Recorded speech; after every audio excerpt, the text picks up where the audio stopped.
ایک بیٹا کعبۃ اللہ کا امام ہو اور ایک بیٹا مسجد اقصی کا امام ہو، بھلا ایسا بھی خوش بخت باپ آپ نے دیکھا ہے جس کی نسل سے انبیاء ہوں، جد الانبیاء کہلائے؟ اللہ تعالیٰ جل شانہ حضرت ابراہیم علیہ السلام کو ان عزتوں سے مالا مال کیا جو انہی کا مقصود ہے۔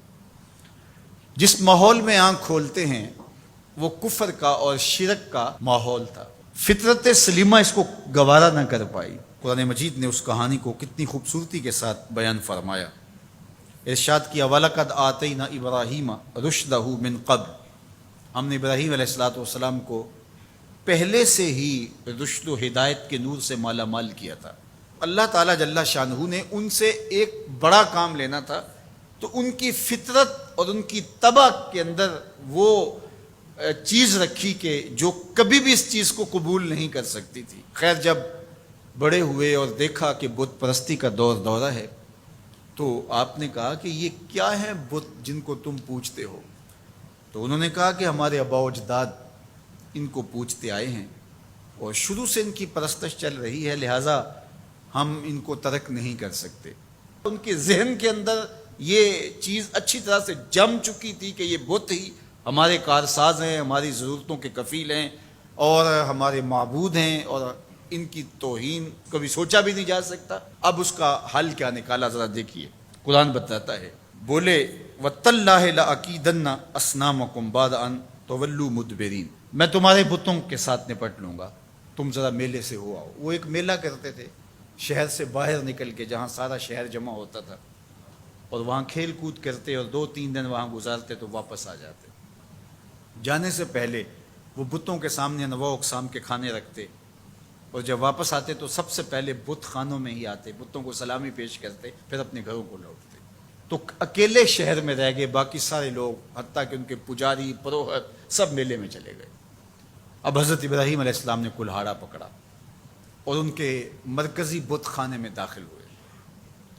قرآن بتاتا ہے فَجَعَلَهُمْ جُذَاذًا، اور وہاں داخل ہو کر کے ان کو بتوں کو توڑ دیا، کسی کی گردن کاٹ دی، کسی کے کان توڑ دیے، کسی کے بازو کاٹ دیے، کسی کی ٹانگیں توڑ دی، الا کبیر لہم، لیکن جو بڑا بت تھا اس کو کچھ نہیں کہا۔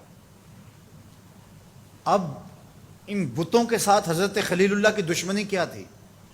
یہی نہ کہ اللہ کے علاوہ لوگ ان کو پوجتے ہیں، تو سب سے زیادہ پوجا جانے والا تو وہ بڑا بت تھا، تو حضرت ابراہیم سب سے پہلے اس کو توڑتے، زیادہ غصہ اس پہ آتا۔ لیکن بعض اوقات ایسا ہوتا ہے کہ آپ اپنے غصے کو غالب کر لیتے ہیں اپنے مقصد سے۔ حضرت ابراہیم کی نظر مقصد پہ تھی، غصہ بھی اپنی جگہ پہ تھا۔ تو ہر شے جو غلط سمجھی جا رہی ہے اس کو کس وقت غلط کہنا ہے اور کس وقت جو ہے وہ اس پہ بات کرنی ہے، یہی تو حکمت ہوتی ہے، یہی تو دانائی ہوتی ہے۔ دانائی کا انداز دیکھیے، الا کبیر اللہم، لیکن ان میں جو سب سے بڑا تھا اس کو چھوڑ دیا۔ مفسرین نے لکھا کہ کلہاڑا بھی اس کے کندھے پہ رکھ دیا۔ جب وہ واپس آئے تو انہوں نے دیکھا کہ بت ٹوٹے پڑے ہیں، کسی کی ٹانگ نہیں ہے، کسی کا کان کاٹ دیا گیا ہے، کسی کی ناک ٹوٹی ہوئی ہے، کسی کی گردن کٹی ہے، کسی کی ٹانگیں نہیں ہیں، کوئی ریزہ کر دیا گیا ہے۔ تو بہت پریشان ہوئے، ظاہر ہے ان کی عقیدت ان سے وابستہ تھی، تو وہ تو خون کے آنسو رونے لگے، بیٹھ گئے۔ قالوا سمعنا فتى يذكرهم يقال له ابراہیم، تو کچھ لوگوں نے کہا کہ ایک نوجوان ہے اس شہر میں جس کو لوگ ابراہیم کہتے ہیں، بتوں کے خلاف اگر کوئی بولتا ہے تو اسی کی زبان سے سنا ہے، تو یہ سب کچھ اسی کا کیا دھرا ہوگا۔ پنچایت بیٹھ گئی، آیان اقتدار بھی بیٹھ گئے، کہا بلاؤ اسے، لوگوں کے سامنے لاؤ اس کو، لعلہم یشہدون، تاکہ لوگ گواہی دیں کہ واقعی یہ بتوں کی برائی بولتا ہے، تو اس پر فرد جرم عائد کر دی جائے۔ اب حضرت ابراہیم کو پیغام جاتا ہے کہ تمہیں پنچایت میں بلایا جا رہا ہے، پورے شہر میں ایک ہی اللہ کا پرستار ہے۔ ابراہیم علیہ السلام اب آتے ہی ہیں تو ان کو دیکھتے ہی وہ جھٹ بول پڑے، اَأَنْتَ فَعَلْتَ هَذَا بِآلِهَتِنَا یا ابراہیم، اے ابراہیم ہمارے ان خداؤں کے ساتھ یہ سلوک تم نے کیا ہے؟ ایک دم سب نے جو ہے وہ آوازیں لگانا شروع کر دی۔ ابراہیم علیہ السلام نے 2 ٹوک واضح اور مناسب حال جو ان کے اوپر کلہاڑے کے وار سے بھی زیادہ کاری ہو جواب دیا۔ قال بل فعلہ کبیرہم ھذا فاسألوہم ان کانوا ینطقون. کہا بڑے نے کیا ہوگا، اسلحہ اس سے برآمد ہوا ہے، چلو نہیں تو ان سے پوچھ لو تمہارے ساتھ یہ کس نے کیا ہے. کتنا خوبصورت جواب تھا. حضرت ابراہیم علیہ السلام نے ان کا ناطقہ بند کر کے رکھ دیا، ان کی بولتی بند ہو گئی. کہا بڑے نے کیا ہوگا، ظاہر ہے لڑائی ہوگی کہ یہ کہتا ہوگا میں بڑا ہوں تم چھوٹے، درمیان میں کیوں آ گئے ہو، آپس میں لڑائی ہوگی. تو یہ اس کی طاقت کا مظاہرہ ہوا ہے، دیکھو اسلحہ بھی اس سے برآمد ہو رہا. اچھا چلو یہ نہیں بولتا، تمہارے ڈر کی وجہ سے نہیں بول رہا تمہارا خدا، تمہارے ڈر کی وجہ سے تمہارا خدا نہیں بول رہا، تو جن کے ساتھ ظلم ہوا ان سے پوچھ لو کہ تمہارے ساتھ یہ سلوک کس نے کیا. ثم نکسوا علی رؤوسہم، پھر انہوں نے شرمندگی سے اپنے سروں کو اپنے گھٹنوں پہ رکھ لیا.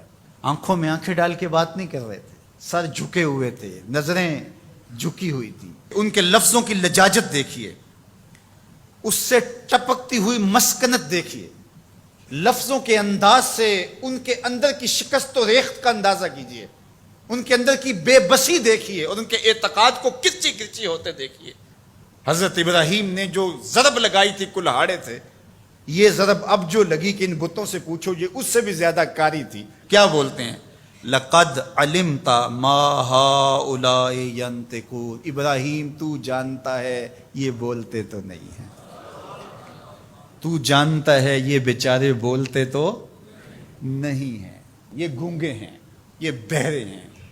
اللہ اکبر. حضرت ابراہیم یہی تو انہیں لانا چاہتے تھے جہاں وہ آگے، اب ان کے سر جھکے ہوئے. حضرت ابراہیم علیہ السلام اسی وقت کی تلاش میں تھے. ارشاد فرمایا قال افتعبدون من دون اللہ ما لا ينفعکم شیئا ولا یضرکم اف لکم ولما تعبدون من دون اللہ افلا تعقلون. بتوں کی بے بسی پر اب جو کلہاڑے برس رہے ہیں، فکر کے تازیانے برس رہے ہیں، وہ ان کلہاڑوں کے واروں سے زیادہ کاری اور سخت ہیں جس سے پہلے بت توڑے تھے. اب سنیے جناب ابراہیم کیا کہہ رہے ہیں. کیا تم اللہ کے علاوہ ان کو پوچھتے ہو ما لا ینفعکم شیئا ولا یضرکم، جو تمہیں کوئی نفع نہیں دے سکتے نہ تمہیں کوئی نقصان پہنچا سکتے، یعنی جو اپنے آپ کو بچا نہیں سکتے تمہیں کیسے بچا پائیں گے. آگے کہا اف لکم. ان لفظوں کی کاٹ دیکھیے، ان لفظوں کی اٹھان دیکھیے. اف لکم، افسوس ہے تمہارے اوپر. وَلِمَا تَعْبُدُونَ مِن دُونِ اللَّهِ، اور ان پر افسوس جن کو تم اللہ کے علاوہ پوچھتے ہو. افلا تعقلون، تمہارے اندر عقل نہیں ہے؟ ذرا سوچو کہ وہ جو اپنے آپ کو بچا نہ سکے وہ تمہیں کیسے بچا سکیں گے. اب سکوت مرگ طاری ہے، کوئی بولتا نہیں ہے. جب منطق اور دلیل خاموش ہو جائے تو پھر ایک ہی طریقہ ہوتا ہے، لگا دو پابندیاں، اسے جینے کا حق چھین لو. اب یہی ان کے پاس رہ گیا تھا. بولے انہیں جلا دو. بہت بڑی چیخا تیار ہو گئی. اب اس کے قریب جانے کی کسی کو ہمت نہیں، دور دور تک آگ کی تپش محسوس ہوتی ہے. پھر ایک منجنیق تیار کی گئی اور اس کے ایک پلڑے میں حضرت خلیل اللہ کو بٹھایا گیا. تو حضرت ابراہیم علیہ السلام جب آگ کی طرف بڑھ رہے ہیں تو آواز آتی ہے قلنا یا نارو کونی بردم وسلاما علی ابراہیم. اے آگ ابراہیم پر سلامتی کی ٹھنڈی ہو جائے، یعنی اتنی ٹھنڈی بھی نہ ہو جائے کہ میرے خلیل کو سردی لگنے لگ جائے. تو ابراہیم علیہ السلام نار نمرود میں چلے جاتے. کہتے 40 دن تک باہر جشن منایا جاتا رہا اور آگ برابر جلتی رہی اور اندر فردوس بری کی ہوائیں چلتی رہی. حضرت ابراہیم کے لیے وہ آگ گلزار بن چکی تھی. 40 دن کے بعد جب آگ بجھی تو حضرت ابراہیم ان دہکتے ہوئے کوئلوں سے یوں باہر نکل کے آئے جس طرح کوئی نازنین پھولوں پہ چل کے آتا ہے. محبت کا کیا خوبصورت اسلوب ہے اس عظیمت کی راہ پہ سفر کرنے والے بندے کے لیے جو اللہ نے لوگوں کے سامنے ان کا نقشہ رکھا اور لوگوں کو بتایا کہ جو ہماری راہوں کے مسافر ہوتے ہیں وہ کیسے سرخرو ہوتے ہیں. جب اللہ کے